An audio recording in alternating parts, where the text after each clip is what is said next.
Nithyanandam, good morning. I'm here to talk today a little about this wacky reality that we're all swimming in. Believe it or not, we've all incarnated on this planet, in this game, on other planets thousands of times.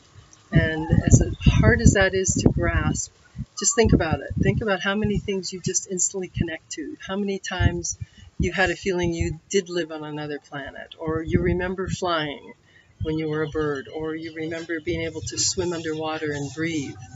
All of these things are embedded in your biomemory. Every birth you take, starting from when you're a fish, as Paramahamsa Nithyananda explains, coming up through like amoeba, bug, insect, there's no biomemory. You live those lives to get used to being in this gravity field, being in this game.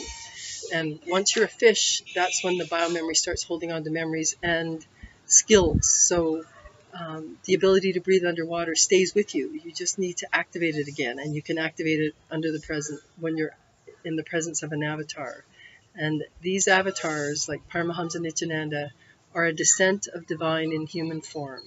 And as it says in the Bhagavad Gita, I will descend again and again when mankind needs me. So whenever mankind falls into a real state of despair, the cosmic source takes a human form to come down into the game and help remind us how to play the game and how to win it.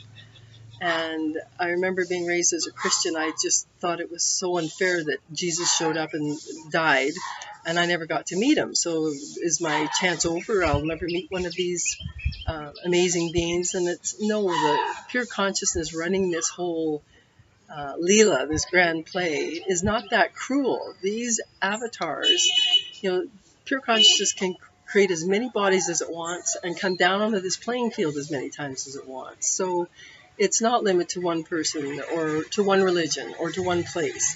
You could be on the top of a mountain alone, not knowing anything about anything, and meet an avatar or become one yourself. So as soon as you learn to go through the third eye, swim in this energy field that is all-pervading and the substratum behind which all of this virtual reality is playing, that's when you finally experience Source. You feel intense love, you feel intense energy, and you start manifesting. You can see things that are not in your direct presence. You can cognize things, you can download knowledge. Everything just becomes easy.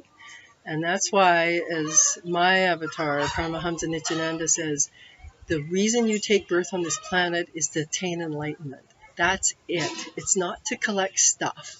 It's not to run around being an idiot and trying to conquer countries. You come to attain enlightenment. And that's why, unfortunately, some people on the path are just completely ridiculed by society. There was one man in Swamiji's hometown, all he did was make garlands, for the deities and swim in that cosmic consciousness, and he attained enlightenment. And it's because he didn't have the biggest house or the best car or the most amazing education. He was completely connected to Source, and boom, he got to exit this game. And when you exit this game, you go on to bigger and better realities. So stop thinking that this is it, and stop thinking, what's the point of it all? This world's falling apart. Why even keep trying? Well, you keep trying to get out of it. If you don't play this game and win it and attain enlightenment, you will keep being born back into this playing field. As much as you may hate it, this is where you'll keep coming back.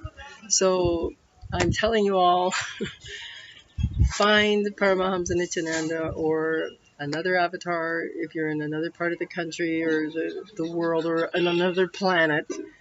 But only on planet Earth can you attain enlightenment. And it's why you were born. It's why your consciousness knew it should take a body. And don't let your ego convince you that you're here for something else, because it's wrong. So ponder that today over your coffee. Thanks for joining me. Nithyanandam.